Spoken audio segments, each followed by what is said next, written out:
Hello there everyone, nubkeks here. Welcome back to Nub Raids, and today we are going to be testing out 6-star fully awakened Shatterbones. What can he do? This Ogre Tribe epics. Let's take a look. We are here on Mortar Mike's account, again from the Sin Clan Cluster. Big shout out to Mortar Mike for letting me jump on and being willing to spend and invest and risk a 6-star soul on an epic champion. Last time, what is Shatterbones? What is he all about? And how do I think we want to build him? So, Shatterbones is an interesting beast. He's Ogre Tribe's epic. Kind of gets overlooked a good bit. We come in here, we can see his base stats. He certainly looks to be built kind of like a nuker, but his skills are a little bit different, right? He does have very high attack. He's got good high crit damage, but he is lacking in speed. Obviously, defensive stats are absolutely terrible. And he doesn't have any accuracy, but we come across to his skills. A1 is a single target attack, puts a small version of increased attack on all allies for 1 turn if this attack is critical. I mean, it's something to have, certainly nothing to write home about.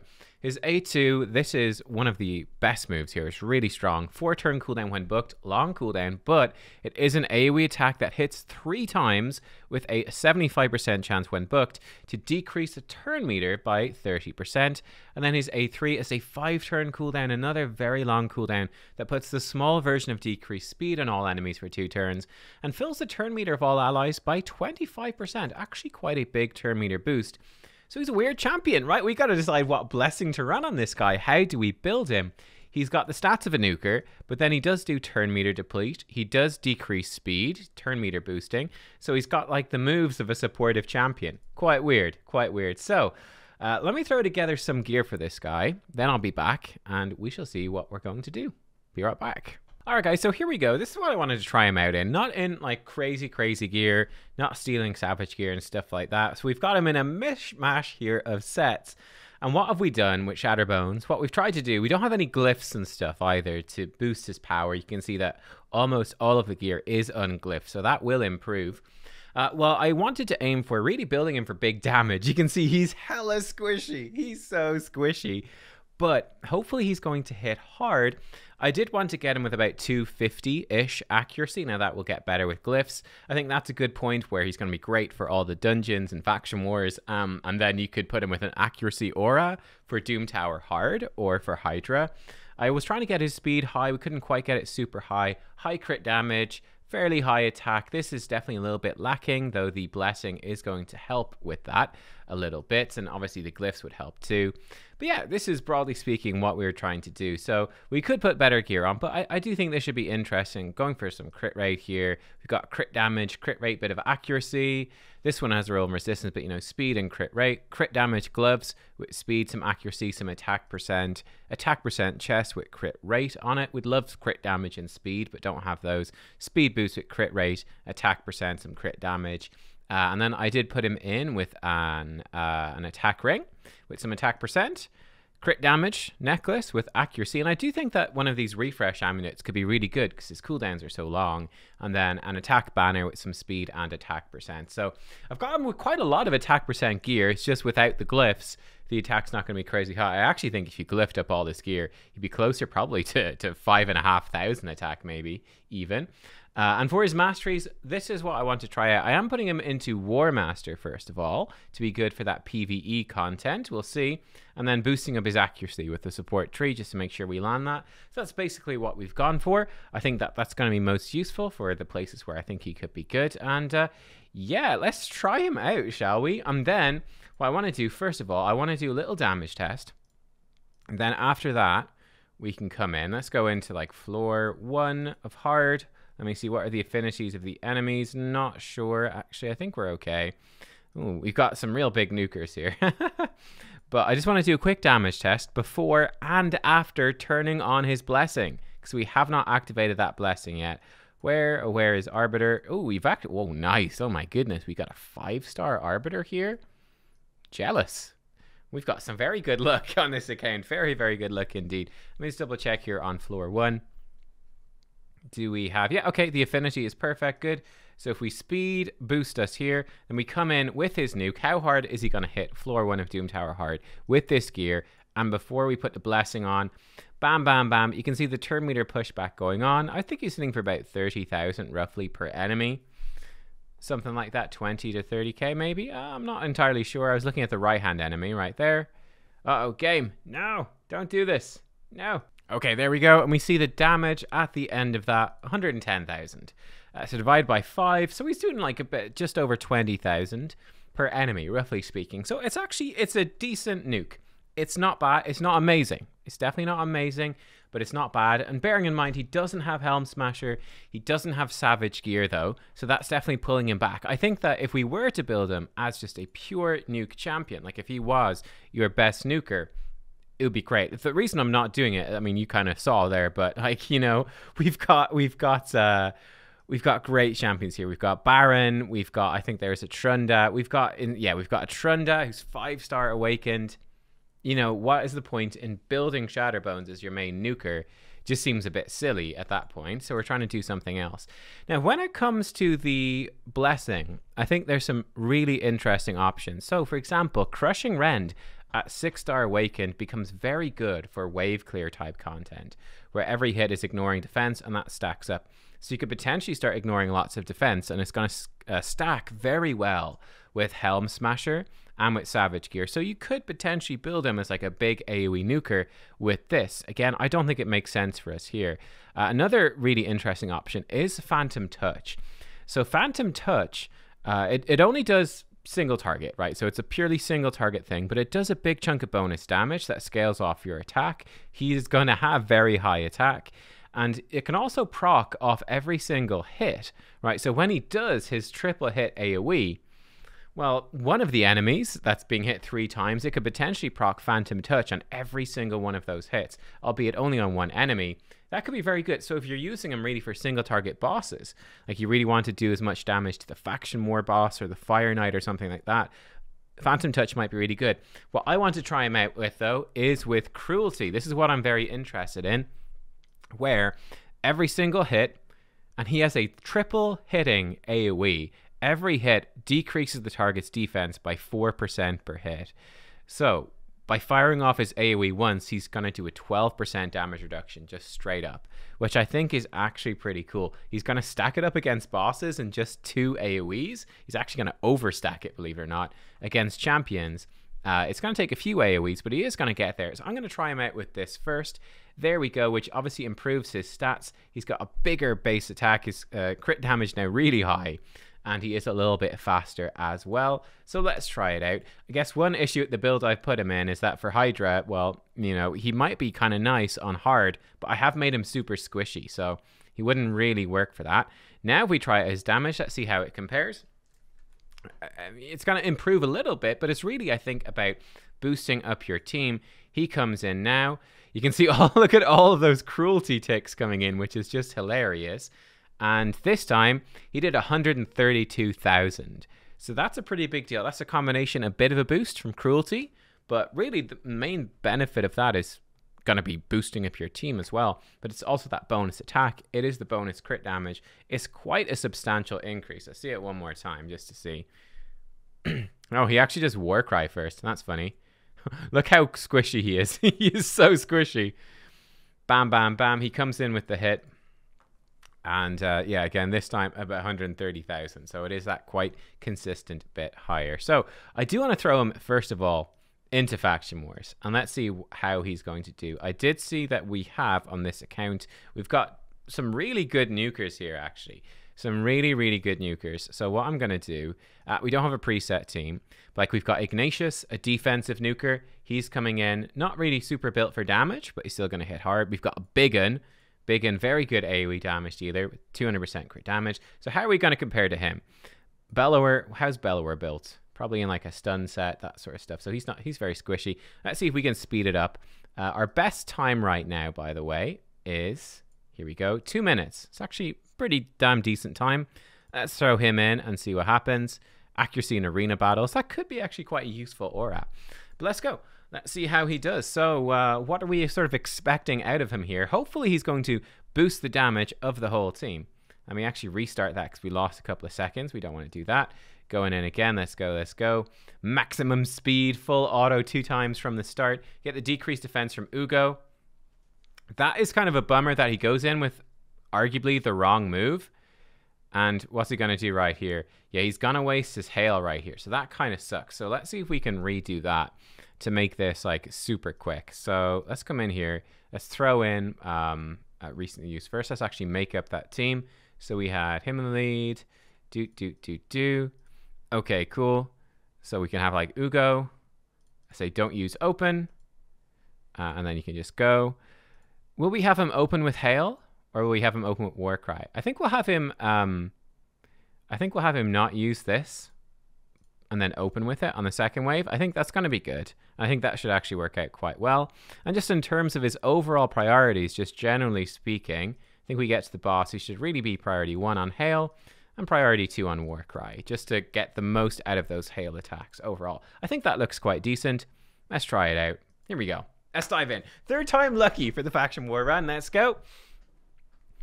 Decreased defense is in. We have Warcry in. Decreased speeds on the enemy. Bam. Nice AoE hits. And this time we actually do take down the wave. So the preset didn't even matter. But that's all right. So this wave is going to be quite a lot tankier. But bam, bam, bam. The hail comes in. Look at that turn meter. The enemy team, their turn meter is empty. He has completely controlled it. He's obviously decreased the damage they take a lot. He's bringing increased attack. That's going to up Big Gun's damage. It's going to up his own damage. Gonna up Ugo's damage, I suppose. So Ugo's not a big damage dealer. Wow, Grush actually smacks. What the heck? This Grush can hit.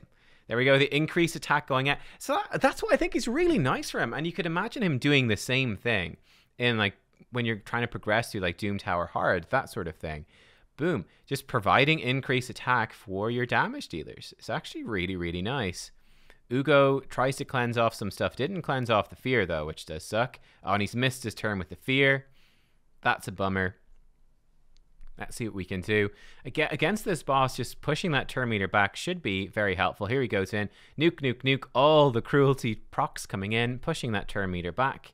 Unfortunately, we do have block debuffs up on this boss, so we might need to run this a second time, because that's definitely going to slow us down. Let's see what we can do here. The Maelstrom Rat coming in. Got another hit coming in. It's definitely going to slow us down, guys. Stop pushing the turn meter back. Stop being so good at your job. Shatterbones, we need that block debuffs to fall off. There he goes. He's taking a hit from the boss, but he's easily surviving. Leech not getting applied this time. Bonk. Nice hit.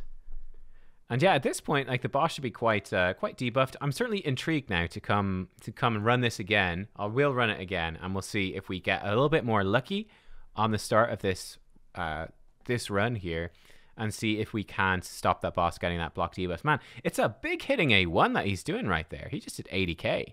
That's very respectable. It's very similar to the Big Gun's damage. Respectable chunk of damage.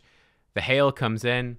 Nice damage. It's actually the fastest time right there. And we can see with the overall damage, Big Gun did more. He's doing AoEs constantly. And Shatterbones, we didn't have him AoE that first wave. But Shatterbones coming in with a respectable 597,000. What I'm going to do, I'm going to run that one more time. And what we'll actually do, let's tweak this. Let's let Shatterbones take more of the credit, shall we? So let's come in. And let's just have him priority 1 hail everywhere. How about that? Just always priority 1 on hail. Just do it as much as you want. And you can just default the rest of it. Just try to do as much damage as you can. Knock yourself out. Here we go. Let's see what he can do. Can we beat the 2-minute mark? Will this make us faster, slower? I don't know. He's going to do a lot more damage anyway. You can see that. He's absolutely slammed through. He ripped through that wave. Cruelty, debuffing them. Then the Big Gun follows it up. We got the decreased speed. Nice big hit there, pushing the turn meter back as well. So we're feeling, I think, pretty good. The only thing to watch out for is Nizana there. Can put ally protection on. Yeah, which is going to slow us down for sure. Definitely going to slow us down. Get a provoke out at least a little bit. The decreased defense. He's gone in. He's targeted a green affinity enemy for some reason. He's struggling. Oh, the block buffs stops Paragon putting up unkillable. That's good. So we're definitely slower on this wave because of that. Oh, and he gets taken down. He's dead. He's dead in 1. He got crit. Ah, no good. We've got no revive. Well, that's that, isn't it? Right. I'll let this one run out. and I'll let you guys know how it goes at the end. Just watch him nuke. Oh man, that's a big nuke on that wave one. Lovely. Rip. Alright guys, we're coming up to the end of it. We're gonna beat the time, looks like. Will we land? Yes, he lands the final hit. 155 this time. Ooh, and Shatterbones, there he is. Letting him just go in and just nuke as much as he wants. Doesn't quite beat Biggin. Doesn't quite do it, but he's damn close with 795,000 damage. So yeah, I actually think for the Faction Wars, he's really, really good. The turn meter control, stopping those enemies taking turns.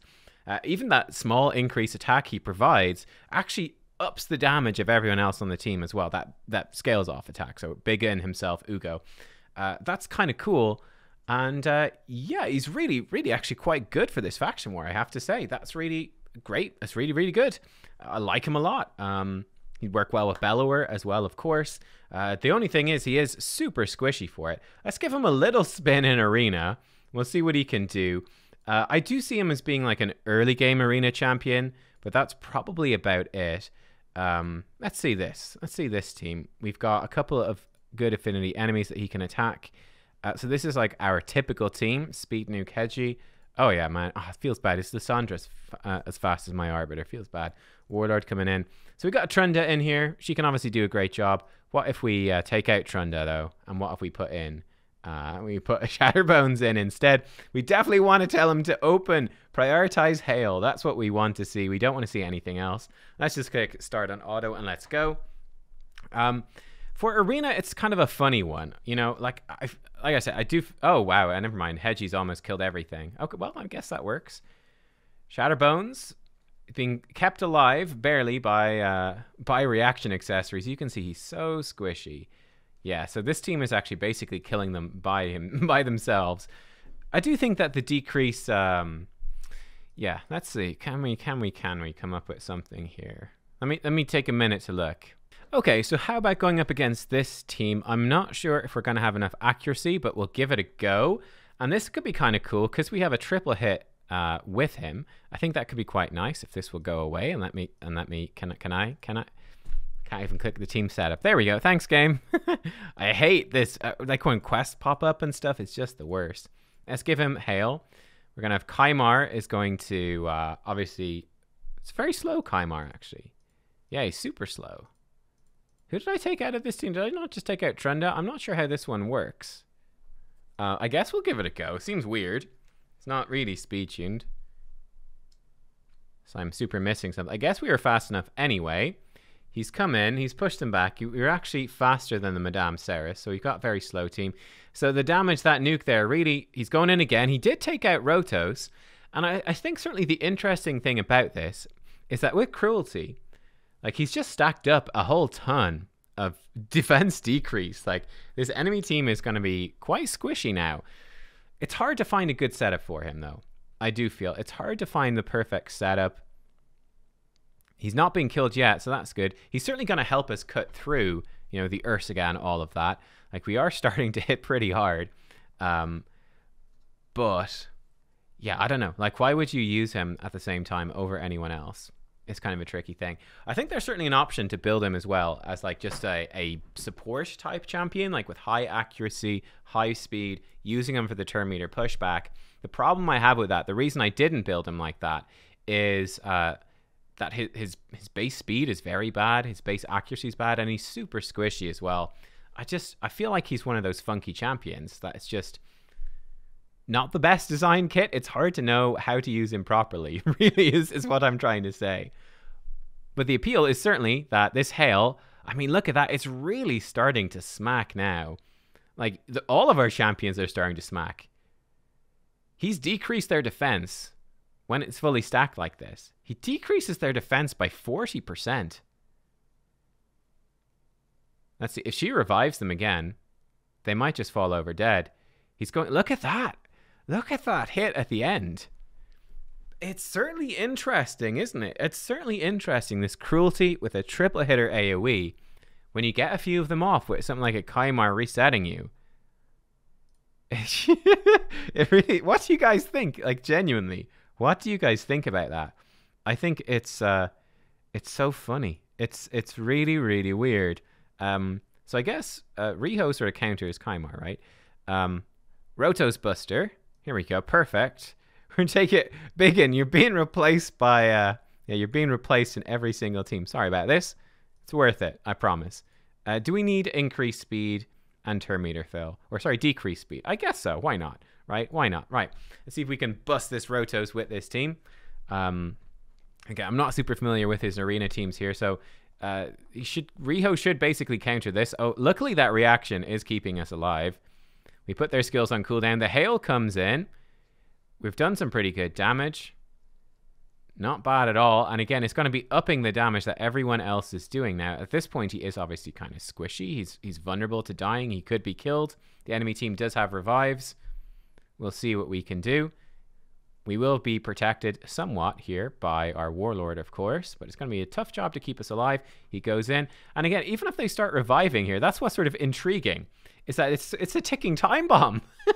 That every time he does this A3, like, yeah, sure, Duchess could try. Okay, she's locked out of her move. She's not going to be able to. But Hegemon's damage, all of our damage is just scaling up, up, up. Decrease defense, decrease defense. And he's done it.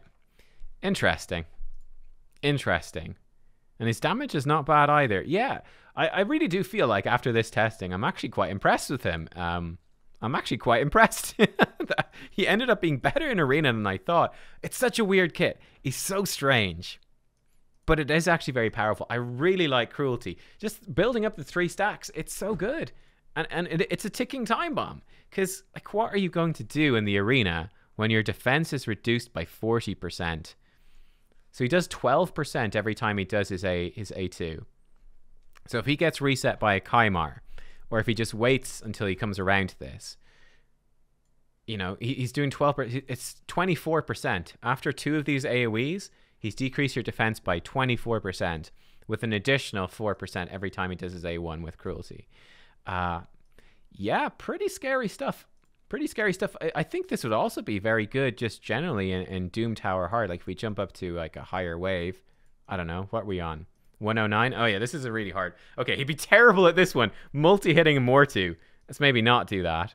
If we come into floor like 10 thingy, and we come in here, how about we take out Biggin, and what if we put in our Shatterbones? And let's see what happens. Looks like he's been running this full auto, which is just fine. What if we just stick in Shatterbones and see what happens? I don't know. It's an interesting team, this one. He's got the double Hegemon, man. I don't even have 1 Hegemon. He's got 2. Gosh, Baron's almost killed us. Okay, maybe this is not the team for this one. He's dead. He's gone. All right. So, yeah, I don't... You know what? I think that's actually the perfect showcase. With this build, it's kind of unsalvageable. He's just so squishy.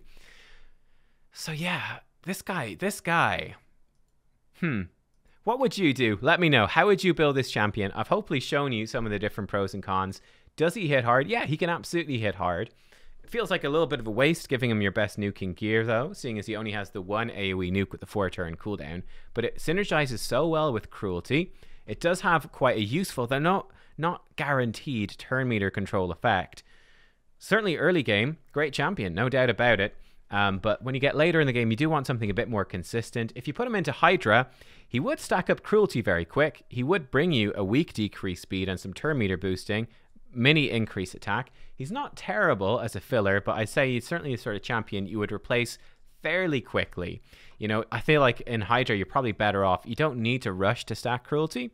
You could bring in just a Geomancer who's going to stack it up with his A1, and you get a bit more out of him. Like the turn meter thing isn't going to work against the Hydra. And he's just so squishy, right? That's the big problem. His defensive stats are absolutely terrible.